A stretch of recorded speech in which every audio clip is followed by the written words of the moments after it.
Nuevamente, bienvenidas y bienvenidos a esta clase de Sociología Online. Vamos a trabajar, como bien lo indica el Zócalo, el primer autor que tiene la materia, que es Vincent Marqués.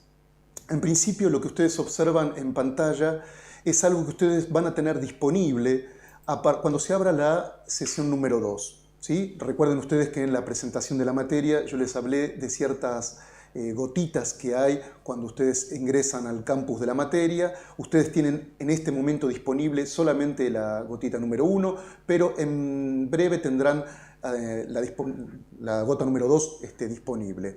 En la gota número 2, cuando ustedes cliquen allí, lo que va a aparecer es esta primera organización de autores, que es muy importante que ustedes empiecen a familiarizarse con los autores y el pensamiento de cada autor. Hoy yo me voy a ocupar del primero que ustedes tienen allí en la lista, pero los podemos ir nombrando. Se trata de los autores de la unidad número 1, es decir, de los autores que van introduciendo la problemática sociológica.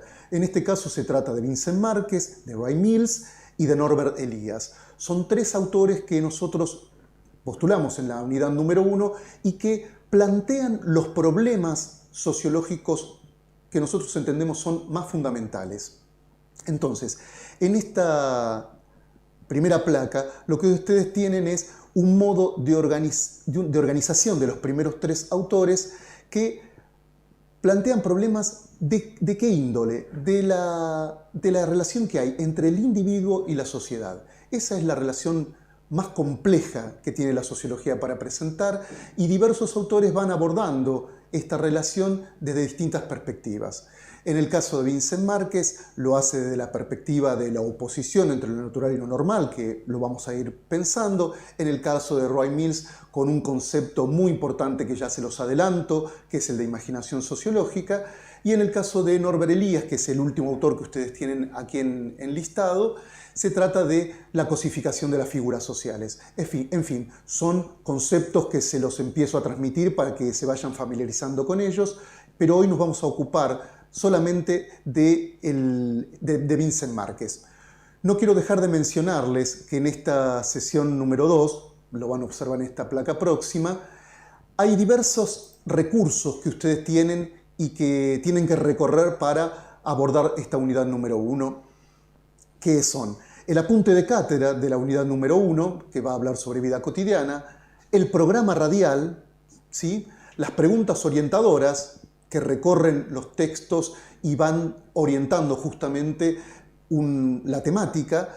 El audiovisual, es muy importante ese audiovisual, es muy interesante por otro lado, es un audiovisual del canal Encuentro que para sorpresa nuestra, toma como texto, como guión, el mismísimo texto de Vincent Marqués que ustedes tienen como bibliografía obligatoria en esta unidad 1.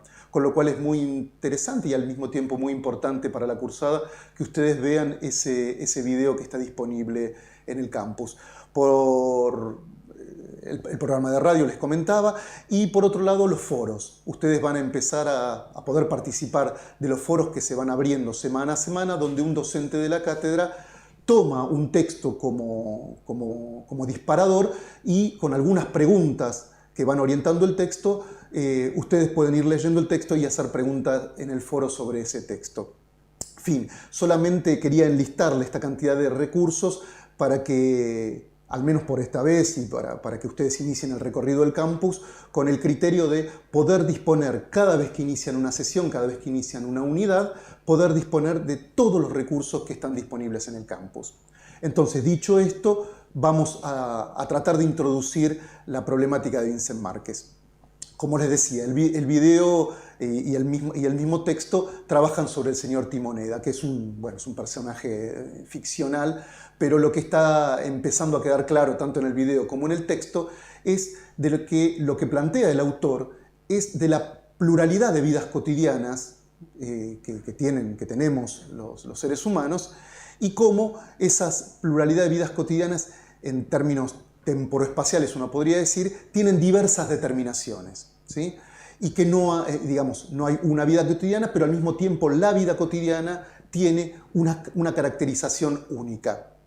En el mismo texto, yo simplemente se lo puse en la placa para que ustedes presten atención al texto, es muy sencillo recorrerlo, plantea la ficción de una sociedad capitalista con predominio masculino. Podríamos decir a esta altura que no es tanto una ficción, lo abordaremos muy adelante en una unidad que tenemos sobre género, pero podemos decir que ese texto de Vincent Márquez, que juega con la ficción del predominio masculino, la verdad que en virtud del patriarcado no significa ninguna ficción.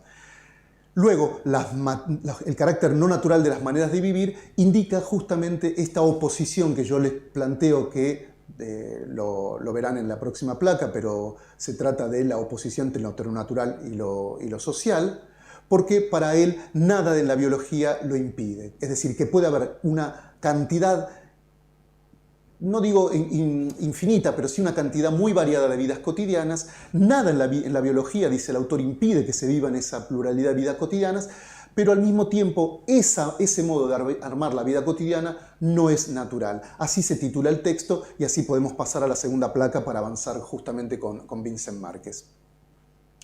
La verdad, como decíamos en la presentación de la materia, la vida cotidiana nuestra en estos momentos se ve alterada profundamente y uno entiende al texto de Vincent Márquez, la verdad, con otra dimensión. Ustedes tienen, por ejemplo, allí en la placa algo que yo puse para orientar la lectura, que es dejarse sorprender por lo obvio.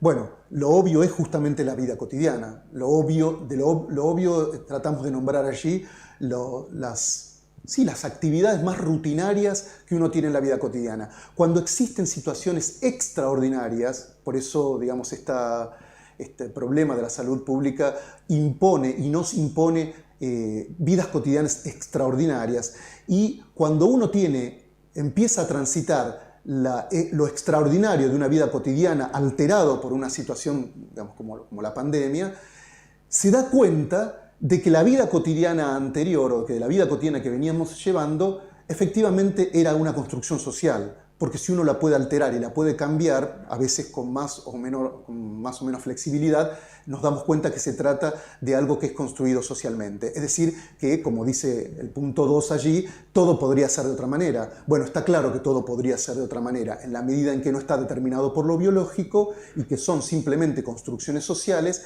Cuando cambia la alteración, cuando se altera, digamos, el panorama social por circunstancias, en este caso de salud pública, efectivamente se cambia, se modifica la vida cotidiana. Esto es un proceso que, como indica el último punto que yo les indico ahí, es un proceso que se lleva en el tiempo. Digamos, tomando el ejemplo de la vida cotidiana alterada como la tenemos hoy, se trata de un tiempo vertiginoso. Pero en realidad la vida cotidiana tiene una rutina y un tiempo que la verdad la conciencia no lo advierte, ¿sí? Estamos desgraciadamente en una circunstancia muy particular, pero lo que el texto nos puede ayudar a pensar es justamente esta oposición entre normal y natural, cómo lo normal se trata de una construcción social y cómo eso es un proceso que la conciencia no lo advierte. Bien, estos son las guías fundamentales para que ustedes recorran el texto de Vincent Márquez. Les agradezco mucho y estamos nuevamente en contacto en los próximos encuentros.